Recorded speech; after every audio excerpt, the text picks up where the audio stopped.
Hello అండి. అందరికీ నమస్కారం. Welcome to my channel. నా ప్రియతమ స్టోరీలోకి వెళ్ళబోయే ముందుగా ప్రీవియస్ పార్ట్స్ చూడని వాళ్ళు ఎవరైనా ఉంటే ముందు అవి చూడండి. స్టోరీ క్లియర్గా ఉంటుంది. అలాగే ఫస్ట్ టైం నా ఛానల్ని చూస్తున్న వాళ్ళు ప్లీజ్ సబ్స్క్రైబ్ చేసుకుని మీ సపోర్ట్ నాకు అందించండి ఫ్రెండ్స్. ఇంకా స్టోరీలోకి వెళ్ళిపోదాం. నా ప్రియతమ పార్ట్ 58. తన దగ్గరికి వచ్చిన నిరూషకి వార్నింగ్ ఇచ్చి పంపించి మైత్రిని హాస్పిటల్లో జాయిన్ చేశామని ఎవరో చెప్పడంతో అక్కడికి వెళ్తాడు అద్వైత్.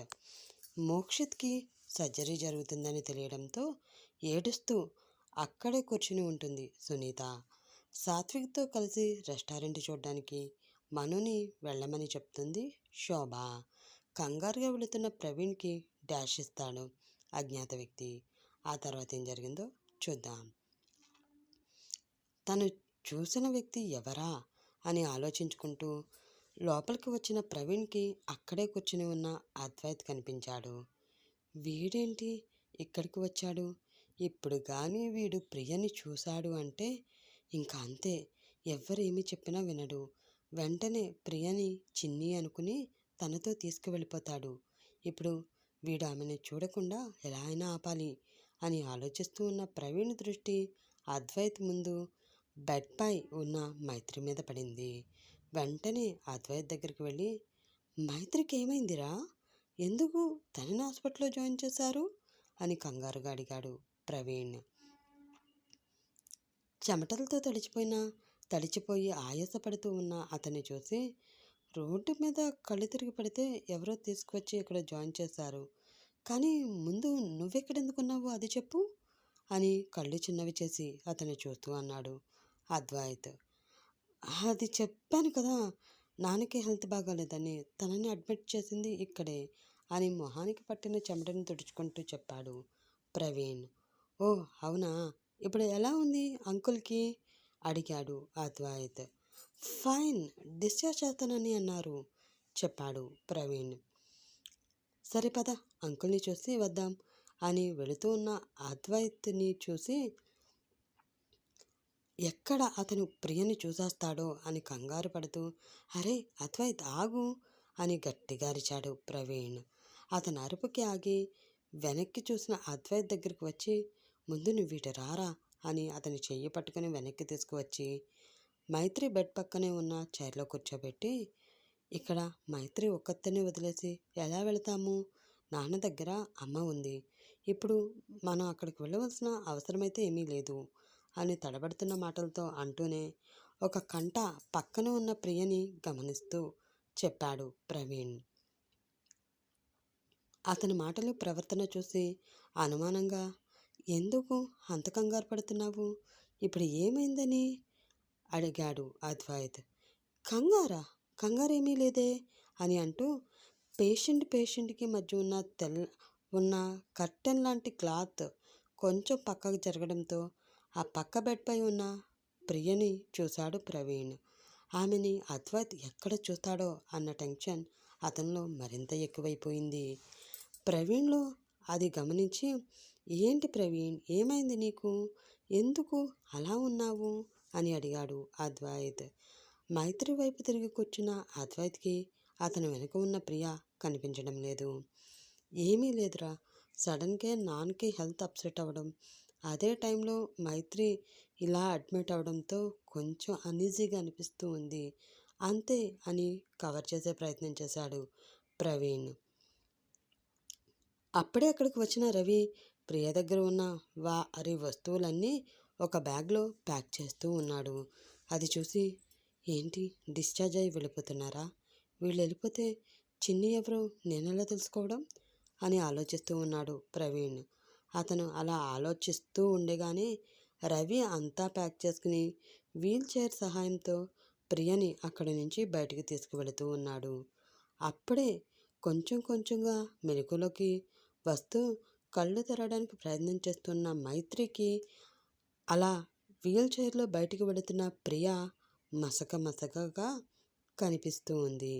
ఆమెను చూసి ఆ మగతలోనే ఏదో కలవరిస్తూ ఉంది మైత్రి. ఆమె మాటలు తడబడడం వల్ల ఆమె ఏమి కలవరిస్తూ ఉందో ప్రవీణ్ అద్వైతులకి అర్థం కావడం లేదు. ఆమె పరిస్థితి చూసి నేను వెళ్ళి డాక్టర్ని తీసుకువస్తాను అని వెళుతున్న ప్రవీణ్ని ఆపి డాక్టర్తో చెక్ చేయించి అది అయ్యాక మేడం గారిని తీసుకువచ్చి ఇంటి దగ్గర పడాయి, నేను అంకుల్ని తీసుకుని ఇంటికి వెళతాను అని చెప్పి ప్రవీణ్ చెప్పేది కూడా వినకుండా అక్కడి నుంచి వెళ్ళిపోయాడు అద్వైత్. అతన్ని చూసి ఒక నిట్టూర్పు వదిలి మైత్రి వైపు చూసిన ప్రవీణ్కి ఆమె మీద జాలి వేసింది. వెంటనే చిన్ని గుర్తొచ్చి బయటికి పరుగు తీశాడు ప్రవీణ్. కానీ అప్పటికే రవి ప్రియను తీసుకుని వెళ్ళిపోవడంతో ప్రవీణ్కి వాళ్ళు ఎవరూ కనిపించలేదు అక్కడ. శోభ చెప్పడంతో మనుని తీసుకుని రెస్టారెంట్కి వచ్చాడు సాత్విక్. ఆ రెస్టారెంట్ని తాను అనుకున్నట్లుగా మార్చడానికి వీలుగా అవసరమైన మార్పులు చేయిస్తూ ఉన్నాడు అతను.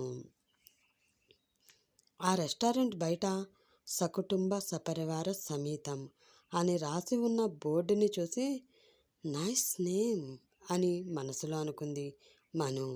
అలా రెస్టారెంట్ చూసే పనిలో మను, దానికి సంబంధించిన పనులు పని వాళ్ళకి చెప్పి చేయించే పనిలో సాత్విక్ నిమగ్నమైపోయారు. అలా చూస్తూ అక్కడ ఒక టేబుల్పై సాత్విక్ గీసిన ప్లాన్ ఉండడంతో ఆ ప్లాన్ చూసి రెస్టారెంట్ బాగానే ఉంది, ఈ రెస్టారెంట్ చుట్టూ ఖాళీ ప్లేస్ కూడా చాలా ఎక్కువగా ఉంది, దీనికి ఇంకా కొంచెం మార్పులు చేస్తే చాలా బాగుంటుంది అనిపించి ఆ చాట్లో తనకి నచ్చిన మార్పులు చేస్తూ ఉంది మనోజ్ఞ. కొంచెం సేపటికి అది గమనించి ఆమె ఏం చేస్తుందో చూద్దామని అక్కడికి వచ్చిన సాత్విక్ ఆమె చేస్తున్న మార్పులను సైలెంట్గా ఆమె వెనుక నుండి చూస్తూ గమనిస్తూ ఉన్నాడు. ఇద్దరు పనిలో లీనమైపోవడంతో వారు ఎలా ఉన్నారో చూసుకోలేదు. కానీ అక్కడ పనిచేసేవాళ్ళు మాత్రం వారు చేస్తున్న వాళ్ళ పనిని వదిలేసి మరీ వీళ్ళనే చూస్తూ ఉన్నారు. టేబుల్పై ఉన్న చాట్ మీదకి వంగి మను ఉంటే ఆమెపై వంగి ఆ చాట్లో ఆమె చేసే పనిని చూసే పనిలో ఉన్నాడు సాత్విక్. దానితో ఒకరి బాడీ మరొకరికి టచ్ అవుతూ ఉంది. వర్క్ బిజీలో పడిపోయిన వారిరువురు ఆ విషయాన్ని అసలు గమనించనే లేదు. చార్ట్ చూస్తూ ఇది లెఫ్ట్ సైడ్ కన్నా రైట్ సైడ్ ఉంటే బాగుంటుందేమో అని అన్నాడు సాత్విక్. ఆ మాటతో కంగారుగా వెనక్కి తిరిగి చూడగానే మను తల సాత్విక్ తలని తాకింది. దాంతో కంగారు పడిన మను పైకి లెగడానికి ప్రయత్నించింది. కానీ ఆమెపై సాత్విక్ ఉండడంతో ఎలా పైకి లెగాలో ఆమెకు అర్థం కాలేదు. అది గమనించి తాను సరిగ్గా నిలబడి మనుని కూడా సరిగ్గా నిలబెట్టాడు సాత్విక్. కానీ ఇంకా కంగారులో ఉన్న మనోజ్ఞకి కాళ్ళు చేతులు వణకడంతో నిలబడుతూ తడబడుతూ ఉంది. దాంతో ఆమె ఐ హీల్స్ సైడ్కి వంగి పడబోతూ భయంగా ఆసరా కోసం సాత్విక్ షర్టుని గట్టిగా పట్టుకుంది. ఆమె భయాన్ని అర్థం చేసుకున్న సాత్విక్ ఆమెని దగ్గరికి పొదిమి పట్టుకున్నాడు. అతను అలా చేయడంతో అతని కళ్ళలోకి చూస్తూ ఏదో తెలియని ధైర్యాన్ని పొందిన ఆమె మెల్లిగా తన షర్ట్ని వదిలేసింది. ఆమె కామ్ అవడంతో సాత్విక్ కూడా మనుని వదిలేశాడు. నలిగిన తన షర్ట్ని సరిచేసుకుంటూ నౌ ఆర్ యు ఓకే అన్న సాత్విక్ మాటతో అతని నుండి చూపు కిందకి దించి అని తల ఊపింది మను. అయితే కొంచెం ఈ ప్లాన్ గురించి నాకు ఎక్స్ప్లెయిన్ చేయవచ్చు కదా అని అడిగాడు సాత్విక్. సరే అని చాట్ వైపు తన దృష్టిని తిప్పింది మను. డైనింగ్ టేబుల్ దగ్గర కూర్చుని ఉన్నారు వరలక్ష్మి, గోపాలరావు. అప్పుడే బయట నుండి వచ్చిన అంకిత్ వాళ్ళు టేబుల్ దగ్గర కూర్చుని ఉండడం చూసి నా కోసం వెయిట్ చేస్తున్నట్లు ఉన్నారు, వీళ్ళని మధ్య బాగా నెగ్లెక్ట్ చేస్తున్నాను అని అనుకుని వెళ్ళి టేబుల్ ముందు కూర్చున్నాడు. దానితో అతని కోపంగా చూస్తున్నారు వారిద్దరూ. వారి చూపుని అసలు ఏమాత్రం పట్టించుకోకుండా అదేమ్మా భోజనం పెట్టు అని అరిచాడు అంకిత్. ఆ అరుపు విని హా బాబు అంటూ వచ్చి అతనికి భోజనం వడ్డిస్తూ ఉన్న ఆదమ్మతో ఆదమ్మ అమ్మాయి ఇంకా భోజనానికి రాలేదు, ఒకసారి వెళ్ళి చూసిరా అని ఆర్డర్ వేశాడు గోపాలరావు. సరే బాబుగారు అని అంకిత్కి వడ్డించడం మానేసి మరి మైథిలి రూమ్కి వెళ్ళి ఆమెను వెంట పెట్టుకుని తీసుకువచ్చింది ఆదమ్మ. ఏంటి తల్లి ఇంత లేటు, టైంకి భోజనం చేయాలి కదా అని ముద్దుగా కసురుకున్నాడు గోపాలరావు. సారీ నాన్న, మీరింకా రాలేదేమో అనుకున్నాను నాన్న అని అమాయకంగా మొహం పెట్టి చెప్పింది మైథిలి. నా అన్న అని ఆమె పిలవడంతో అప్పుడే వాటర్ తాగుతున్న అంకిత్కి ఒక్కసారిగా పొరబోయింది. ప్రాణం ఉక్కిరి బిక్కిరి అవడంతో దగ్గుతూ ఉన్నాడు అతను. అయినా అది ఏమీ పట్టించుకోకుండా గోపాలరావు మైథిలికి వడ్డిస్తూ ఉంటే వరలక్ష్మి కూరతో ఆ అన్నాన్ని కలిపి మైథిలికి గోరుముద్దలు తినిపిస్తూ ఉంది. అది చూసిన అంకిత్ గుండె మండిపోతూ ఉంది. అతని దగ్గు ఇంకా కంట్రోల్ కాకపోవడం చూసి కంగారుగా అతని దగ్గరికి వచ్చి అతని తల మీద చిన్నగా తడుతూ అతనికి మంచినీళ్ళు ఇచ్చింది ఆదమ్మ. ఆ మంచినీళ్ళు తాగుతూ కోపంగా మైథిలి వైపు చూస్తూ, ఒక్క రోజులో ఏం మాయ చేసావే, నేనంటే ప్రాణం పెట్టే మా అమ్మా నాన్నలకి నువ్వు ముఖ్యమైపోయావు అని మనసులో అనుకుంటూ ఉన్నాడు అంకిత్.